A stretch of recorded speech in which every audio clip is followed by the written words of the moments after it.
shall we start off? Well, let's start off by giving a bit of background to the people. You had great success as a kid in a TV series called Johnny Briggs. That's the one. That's the one. Just fabulous piece of brilliant northern drama. Kitchen sink at its best. Yeah, but you made money out of it, mate. Delaney would have been so proud. Yes, absolutely. And that. Tell us how you got that job. It's always a long story. I'd been doing a lot of theatre prior to that. I mean, as an actor, loads of theatre.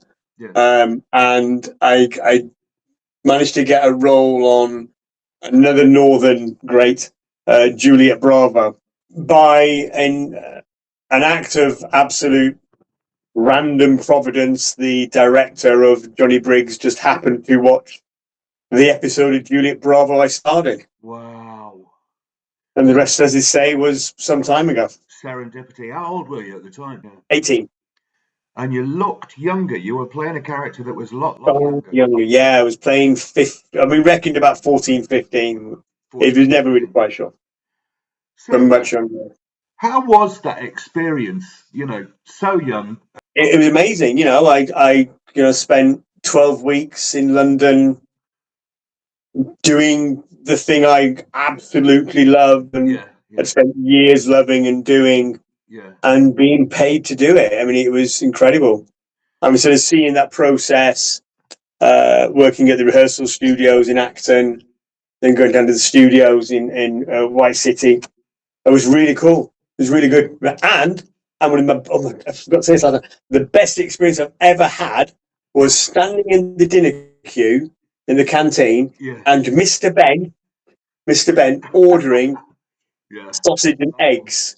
It lasted for 2 full series, so 36 episodes in total. But it was then repeated for the next 10 years, well, longer, about the next 20 years actually, on constant repeat. At that young age, how did you cope with fame? I didn't. It never occurred to me. It didn't. I would be stopped in the street, as you are. People would, you're a big. There was one incident. I was on a holiday in, I think it was Torquay, and my parents told me this because I didn't know. I had no idea. And I was sat on the beach with my scripts, going through the lines, and the police had to cordon the area off. Oh no! Because I was there, and there was basically all these children found out and en masse gathered in. We were watching a pantomime with Sue Devaney, who was in the show as well. Yeah, and we held up the interval by 40 minutes because people were. Yeah. You're joking. No, so it was that sort of thing. You don't see it at the time. You don't. Yeah. It doesn't occur to you. You just doing your thing.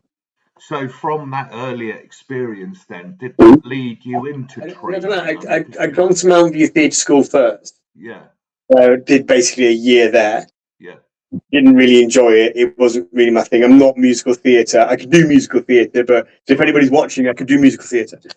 But I could do musical theatre. I've still got an Oliver in me. Yeah. But I couldn't. Yeah. I'm sure you've had many Olivers in you. Yeah, many Olivers. Quite. It's not that kind of show. And I just didn't want to do it. So I stopped, took a year out, did some stuff, and then came to the Royal Welsh and started training. But I think I did it because I kind of convinced myself that's what you had to do if you wanted to be an actor. I think it's like you're a more grown-up person. You take on more responsibilities. Being at drama school, you're there 8 o'clock until curtain down. Yeah. And then the responsibility of that is huge. Very short amount of time to rehearse. You'll know, being in having done Amdram, you get months to do that shit. You're in there for months. Yeah. So suddenly you're being told you got a show in 5 weeks. There's the script. Get on with it. Yeah. And it that discipline is a different focus, and that's sort of having to be focused. Knowing that if you didn't come into school one day because you couldn't be bothered, then you would just be kicked out. There'd be no question. There'd be no, we'll give you another go. It would just be, you're there or you're not. Most drama schools now, most good drama schools, not the fourth monkey ones. Yeah. But most good drama schools will not touch you at 18. Yeah, right. They won't go near you. They're not interested. Yeah. I mean, you'd have to be exceptional to get to the drama school at 18 now. It just wouldn't happen. Go away, get some experience, now come back. So most of them offer foundation courses instead for 18-year-olds. I think the audition process is most peculiar now.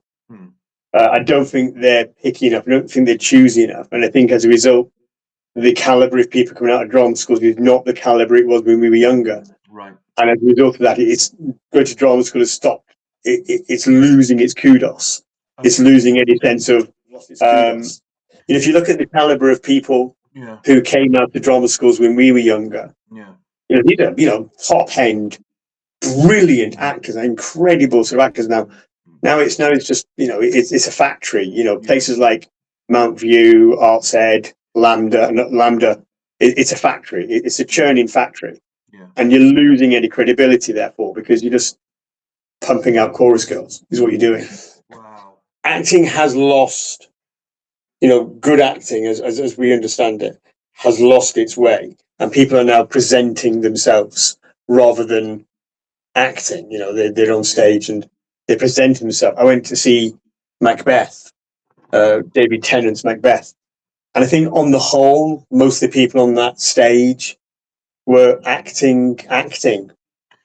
There was no sense of realism. There was no sense of place. There was no sense of being. And we've also propagated this awful idea, especially in London. You'll know this, where if somebody's in a movie and they're a great movie star, you can make some money out of it. Quick, throw them in a Shakespeare, make some cash. Oh my goodness me! And you're credibility's gone, then, hasn't it? You've ruined it. You're talking about Sigourney Weaver at Drury Lane, aren't you? But not just Sigourney Weaver. I'm talking about the raft of, film actors who are currently clogging up the West End. Remy Malek is in Sophocles' The Old Vic. And I just think, is he there because he's good, or is he there because he's Remy Malek? I totally get it. I think, you're losing credibility once you start to do that. And also, you're putting people off from getting good, proper training, from going, taking that training seriously, because these people just want to be famous. But you could do that on a TikTok, so why bother? Yeah. What's the difference now? You talk about people who are able to perform on a stage and hold a stage. I'm seeing the difference between the professional theatre and the non-professional theatre. The distinction is being blurred. Would you agree with that? Would you agree? Yeah, because there's no legitimacy in the world of, there's no real legitimacy in the career of an actor. It has diluted somewhat. People are not going into acting, they're not, but they still want to be in theatre. They're also doing very, very good, incredibly good, not amateur dramatic. I hate the word amateur dramatic. They do very good theatre in the fringes and the and the rim, but because there's no security, because you need financial security now, they're not going into acting. They're not going to drama school, but they are good enough to have done it. It's that old adage now. We remember it from younger. Oh, I was good enough to be a professional. 20 years ago, that sentence was ridiculous. It's no longer ridiculous. It's actually true. It is actually true. A lot of the theatre I've seen, small theatres, small above pub theatres, the acting has been better than the stuff I've seen in the West. Anywhere is different. What do you think, therefore, of digital theatre in terms of National Theatre Live? Do you think there's a place for that? I think it's appalling. I think it's absolutely abhorrent. Say what you really think, Tom. Say what you really think. It disgusts me on so many levels. It's cheating. It's cheating the public. It is cheating the profession. It is putting people out of work. It is diminishing the importance of theatre. It is diminishing the immediacy of a live experience. It's cheating in the same way that a self-tape is cheating. Right. If I film a self-tape, I can film that self-tape as many times as I want before I get it right. Yes. No, you should go to the theatre and you should have that trepidation of it going wrong, the lights failing, and how you're going to get this, actors forgetting lines and missing cues. That sort of immediacy energy which you get with something which is live. Every time you watch a live TV show, EastEnders and Coronation Street go live, there's something more exciting about that experience. if you're just sticking 5 cameras on the stage, what if you, I mean, just, I don't know, just make Iron Man solid. I mean, what are you doing? I don't understand. I don't get what you're doing. And the other thing as well, which the National Theatre do a lot, and it does annoy me, stop doing close-ups. Wow, okay. So theatre is a widescrreen experience with a standoff camera. Yeah. You know, I if I see, I went to see the Seagull broadcast, and it was just ridiculous. They were like, you know, the 12 people on stage all the time, they didn't leave the stage. And they were reacting to what was happening on the stage. They were reacting consistently. So the characters were talking to each other. And you got a close-up of those 2 people. What you didn't see is what the director wanted you to see, is everybody else reacting to it. Right. So what the director wanted you to watch was a full stage experience. Yeah. What the cameraman and editor gave you was EastEnders. Yeah, that is. I don't get it. I can't stand it. And then you get this idea of, oh yeah, but what about the people in Manchester? What if they want to watch it? Well, I'm really sorry. If I was a football fan, what if I wanted to watch Man United at home? Yeah, that's so interesting. Got to get a coach and go to Manchester. You know, that's not new. You know, if I want to go see Edinburgh, if I want to go to the Edinburgh Fringe Festival, I can't watch it on BBC Two. I'm going to go to Edinburgh. You know, I'm going to get a train and go to Edinburgh. Yeah. If you want it enough, the other thing it's doing as well. So I'm ranting about this. That's all right. It's killing theatre around the country. Because if you've got the National Theatre throwing out the Seagull at a cinema for 15 quid, why would you go to the Bolton Octagon to watch the Seagull for 30 quid? Why would you? So basically you're destroying that play because you've got to cinema and watch the national theatres. Yeah. And the national theatre's got a kudos and it's got a reputation. You're liable to go and watch that. So therefore that production dies. And so therefore you are killing theatre around the country by saying, oh, it's fine, just go to the cinema and watch it. Conversely though, Tommy, do you think there is a market based on the fact that not everyone can afford the National Theatre? So I think that's something the National Theatre need to look at. I think as a national subsidised theatre in London, they need to think very carefully about putting on my friend Totoro at £180 a ticket. That's ridiculous. You know, that's unfair.